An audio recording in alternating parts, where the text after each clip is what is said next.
Je n'ai jamais aimé les surprises. Encore moins celles qui débarquent un vendredi soir, quand je rêve juste de silence et de bière fraîche.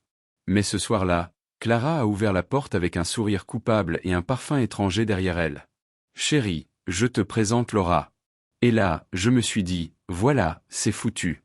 Laura, c'était le genre de femme que même les miroirs regardent 2 fois. Pas forcément belle, non, pire, intéressante.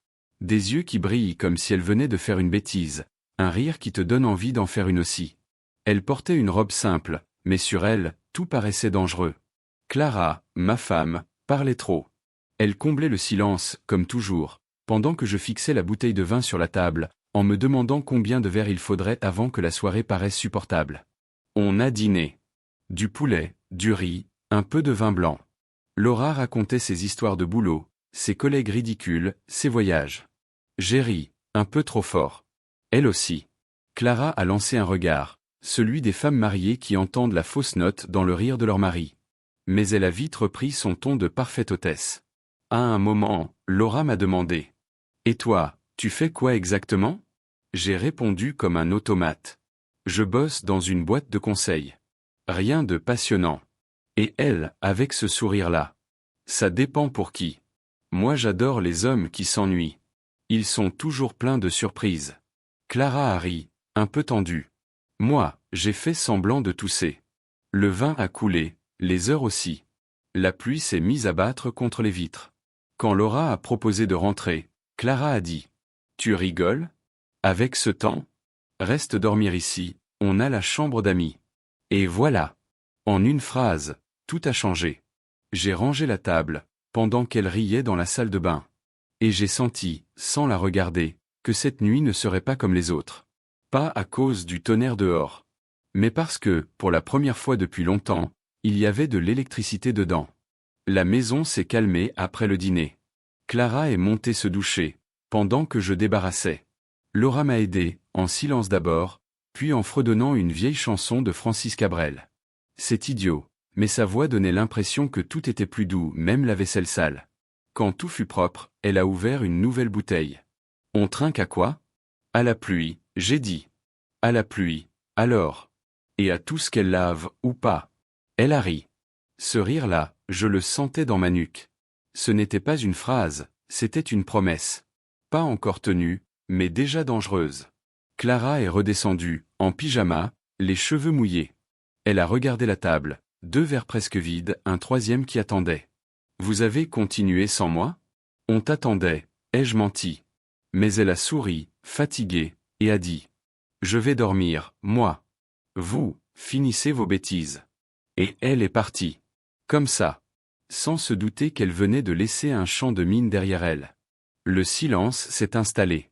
Pas celui du malaise. Un autre. Le genre de silence qui colle à la peau. Laura a pris le temps de se servir. Lentement. Puis elle m'a lancé. « Tu l'aimes, ta femme ? » Question piège. Non, question simple. J'ai haussé les épaules. Bien sûr que je l'aime. On est mariés, non ? C'est pas la même chose. Je n'ai rien dit. Elle non plus. Le vin a remplacé les mots. 3 verres chacun, peut-être 4. À un moment, elle a posé sa main sur la table, tout près de la mienne. Pas de contact. Juste cette distance d'1 centimètre qui fait toute la différence entre la raison et l'envie. Et dans ce centimètre-là, j'ai senti ma vie basculer. On parlait de tout et de rien. Des rêves qu'on ne poursuit plus, des soirées qui se ressemblent. Elle me regardait comme si elle voyait quelqu'un d'autre, quelqu'un de moins fatigué que moi. Et j'ai compris que, depuis longtemps, plus personne ne me regardait comme ça. Pas même Clara. Minuit passé. La pluie cognait toujours contre les vitres. Elle s'est levée, a dit doucement. Je vais me coucher, moi aussi. Et juste avant de tourner le dos. Merci pour la soirée. Paul. C'était la première fois qu'elle disait mon prénom. J'ai répondu quelque chose d'idiot, un bonne nuit sans conviction. Mais ce prénom-là, dit de cette façon-là, sonnait comme une invitation. Et dans le reflet du verre vide, j'ai su que la nuit n'était pas encore terminée. Je n'ai pas tout de suite compris pourquoi je ne dormais pas. Le lit était chaud. Clara respirait calmement à côté de moi. Tout allait bien, en apparence. Mais il y avait ce bruit, discret, en bas comme un verre posé sur la table, un pas sur le carrelage. Et cette pensée qui ne me lâchait pas, elle est encore réveillée. Je me suis levé, sans réfléchir. Pas par envie, disais-je à moi-même. Par curiosité. Tu parles. La curiosité, c'est souvent le prétexte préféré des coupables en devenir. Dans la cuisine, la lumière était tamisée. Laura était là, assise, les jambes repliées, une tasse de thé entre les mains. Elle portait le t-shirt que Clara lui avait prêté, trop grand, trop intime. Elle m'a vu, a souri doucement. Insomnie? Je crois, oui. C'est contagieux, apparemment. Elle m'a tendu une tasse, sans me demander. Le silence s'est installé, pas pesant, presque complice. Le genre de silence où chaque respiration devient un mot. Elle fixait la pluie par la fenêtre. Moi, je fixais son reflet dans la vitre. Et je me suis dit que, parfois, le danger a le visage de la tranquillité. Tu penses à quoi? À rien, ai-je menti. Alors tu mens mal. Elle s'est tournée vers moi, lentement. Et là, j'ai senti l'air changer. Comme si l'électricité avait envahi la pièce. Pas de geste brusque, pas de drame. Juste ce moment suspendu, où tout devient possible et irréversible. Je me souviens de son regard, avant même qu'elle bouge. Un regard qui disait si tu veux, je suis là, et si tu refuses, je comprendrai. Mais le pire, c'est que je ne voulais rien refuser. Elle s'est approchée, sans un mot. Nos visages se sont trouvés à quelques centimètres. Et là, je crois que j'ai arrêté de penser. Plus de raison, plus de morale, plus de Clara. Juste cette odeur de thé, de pluie et de peau tiède. Le baiser n'a pas été violent. Ni précipité. C'était lent, presque triste. Comme deux naufragés qui savent qu'ils coulent, mais décident quand même de s'embrasser avant la fin. Je pourrais dire que j'ai résisté, que j'ai reculé. Mais non. J'ai cédé, parce que la vie entière semblait résumée à ce geste-là. Un mélange de faute et de vérité. Après, je ne sais plus combien de temps on est resté là. Peut-être une minute, peut-être une éternité. Elle a murmuré. Ne dis rien. Et elle est partie, laissant derrière elle cette odeur, ce silence, et moi, planté au milieu de la cuisine, comme un idiot. Je suis remonté me coucher. Clara dormait toujours, paisible. Je me suis allongé à côté d'elle, et j'ai compris que le vrai bruit dans la maison, ce n'était pas la pluie. C'était ma conscience qui cognait à la porte. Le matin a cette cruauté tranquille, il nettoie les excès de la nuit, mais il ne lave rien de ce qui s'est vraiment passé. Quand j'ai ouvert les yeux, la lumière filtrait à travers les rideaux, et l'odeur du café montait déjà de la cuisine. Clara chantonnait. Oui, chantonnait. Comme si le monde allait bien. Et moi, j'étais là, allongé, la gorge sèche, le cœur lourd, incapable de me rappeler si j'avais rêvé ou si j'avais trahi. Je me suis levé, machinalement. En bas, Laura était déjà prête, assise à la table, un sourire poli accroché au visage, les yeux cernés par une fatigue qu'elle ne tentait même pas de cacher. Elle tenait sa tasse entre les mains comme si elle cherchait à s'y réchauffer d'un froid intérieur que je connaissais aussi. Clara parlait, joyeuse, inconsciente du théâtre minuscule qui se jouait devant elle. Elle racontait un projet de travail, une collègue idiote, un client exigeant, tout ce quotidien rassurant qui sonnait soudain comme une berceuse à côté du fracas que je portais dans la tête. Je ne disais presque rien. Chaque mot me paraissait suspect. Laura non plus ne disait pas grand-chose. Elle souriait au moment convenu, opinait doucement, jouait son rôle avec un talent d'actrice que j'aurais voulu ne jamais découvrir. À un moment, Clara s'est tournée vers moi. « Paul, tu pourrais prêter ton parapluie à Laura ? Il pleut encore dehors. » « Bien sûr, ai-je dit. Et dans ce « bien sûr », il y avait tout ce que je n'osais pas dire, le souvenir, la peur, la complicité coupable. Quand elle s'est levée pour partir, elle a enfilé son manteau lentement, comme si chaque geste devait être pesé. Clara l'a embrassée sur la joue, en riant. « Reviens vite, hein ? La maison t'est ouverte. » Laura a répondu. « Je sais. Merci. » Et ses yeux ont croisé les miens une dernière fois. Pas longtemps, juste une seconde. Mais une seconde assez longue pour que le monde se fissure à nouveau. La porte s'est refermée. Le bruit du loquet a résonné comme une conclusion que personne n'osait écrire.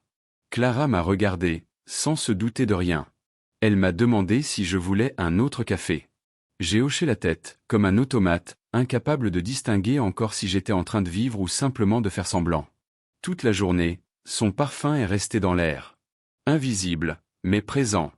Et j'ai compris que le vrai problème avec les fautes, ce n'est pas qu'elles soient irréparables.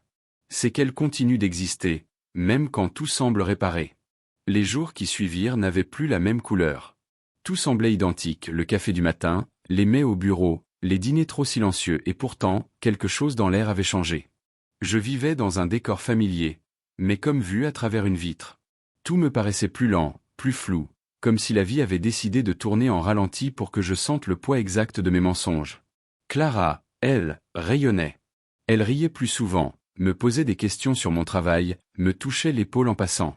Peut-être croyait-elle à un retour d'harmonie, ou peut-être, au contraire, sentait-elle sans comprendre. Les femmes savent toujours, même quand elles ne veulent pas savoir. Au bureau, le hasard ou le diable m'a fait un cadeau. Un matin, mon chef m'a convoqué. Une promotion, un salaire doublé, un nouveau bureau avec vue sur la ville. Tout ce que j'avais attendu depuis des années. Et pourtant, au moment où j'ai serré sa main, j'ai senti une drôle d'ironie m'envahir. La vie me récompensait juste après que je l'ai trahi. Le soir, Clara a ouvert une bouteille de champagne. Elle a sauté dans mes bras, fière, sincère, amoureuse. Moi, j'ai souri, je l'ai embrassée, j'ai joué la comédie avec application. Mais dans ce baiser-là, il n'y avait rien que du mensonge. Et, étrangement, un peu de gratitude aussi pour son ignorance, pour sa tendresse, pour ce rôle qu'elle tenait si bien à mes côtés. Laura, elle, avait disparu. Pas un message, pas un signe. Comme si la terre l'avait avalée, ou pire, comme si tout cela n'avait été qu'un rêve fiévreux. Mais parfois, dans le métro, au détour d'un couloir, je croyais sentir son parfum. Et alors tout mon corps se tendait, comme si la faute pouvait revenir par simple souvenir. Je travaillais plus, je buvais plus aussi. On dit que le succès se fête, mais moi je buvais pour oublier à quoi il ressemblait. Et chaque soir, en rentrant, je croisais mon reflet dans la vitre du salon, ce reflet que je ne reconnaissais plus. Un homme respecté, mari fidèle, promu, poli. Et derrière ce costume, un silence épais, celui qu'on partage à deux même quand l'autre n'est plus là. Les secrets ont une odeur. Je ne sais pas si tu as déjà remarqué. Pas celle du mensonge, non, quelque chose de plus discret, de plus intime. Une odeur de papier brûlé, de café froid, de peau qu'on n'a pas oubliée. Cette odeur-là m'accompagnait partout. Dans la voiture, dans les couloirs du bureau, même sous la douche. Elle me suivait comme un chien invisible, fidèle et silencieux. Je croyais, au début, que le temps arrangerait les choses. Que les jours finiraient par diluer cette nuit dans la banalité du quotidien. Mais le temps, parfois, ne guérit rien. Il polit seulement la douleur, la rend plus lisse, plus supportable et donc plus dangereuse. Clara vivait dans une lumière que je ne pouvais plus partager. Elle riait, elle me parlait, elle faisait des projets. Et moi, je hochais la tête, je jouais le rôle du mari attentif, celui qui réussit, qui écoute, qui aime. Mais à l'intérieur, j'étais vide. Pas de colère, pas de remords clairs. Juste une fatigue, celle de devoir continuer à être quelqu'un d'autre. Je m'étais surpris à penser à Laura, non pas avec désir, mais avec curiosité. Où était-elle? Pensait-elle encore à cette nuit? Ou avait-elle tout effacé, comme une erreur d'écriture qu'on gomme d'un revers de main? Je n'en savais rien. Et c'était peut-être mieux ainsi. Les absents, parfois, sauvent les vivants. Un soir, j'ai cru tout dire à Clara. J'avais bu, beaucoup. Elle s'est approchée, m'a demandé si tout allait bien. J'ai ouvert la bouche mais aucun mot n'est sorti. Parce que ce n'était pas de la peur, non. C'était pire, c'était la conscience que parler ne changerait rien. Les mots n'auraient fait qu'ajouter du bruit à un silence déjà parfait. Alors j'ai continué. Jour après jour, geste après geste. Un mari modèle, un professionnel exemplaire, un menteur habile. Et parfois, dans la nuit, quand Clara dormait à côté de moi, je fixais le plafond et je me disais que la vérité, finalement, n'est pas faite pour tout le monde. Certains la portent comme une médaille. D'autres, comme une croix. Moi, je la portais comme un parfum invisible, persistant, impossible à laver. Je ne sais pas pourquoi je te raconte tout ça. Peut-être pour me soulager, ou peut-être pour me convaincre que l'histoire a eu un sens. Mais la vérité, c'est qu'elle n'en a pas. Elle existe, c'est tout comme une cicatrice qu'on ne voit plus mais qu'on sent quand il pleut. Clara dort encore à mes côtés chaque nuit. Elle ne sait rien, ou fait semblant. Et moi, je continue ma vie d'homme raisonnable, respecté, bien payé, poli. Les gens me félicitent, me serrent la main, m'envient parfois. S'ils savaient seulement.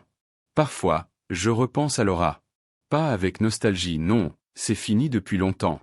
mais avec ce genre de tendresse que l'on garde pour les fautes qu'on a aimées. Elle ne m'a jamais recontacté, et je crois que c'est mieux ainsi. Elle m'a laissé un souvenir, pas une trace. C'est plus élégant, non? Tu sais, on croit que le danger vient du désir, de la chair, des pulsions. Mais souvent, il vient de ce qui suit, le silence. Le silence, c'est la vraie tentation. C'est lui qui t'offre la paix en échange de ta vérité. Et moi, j'ai accepté. J'ai signé, sans lire les petites lignes. Aujourd'hui, j'ai tout ce que je voulais sauf la tranquillité. Mais après tout, peut-être que c'est ça, être un homme.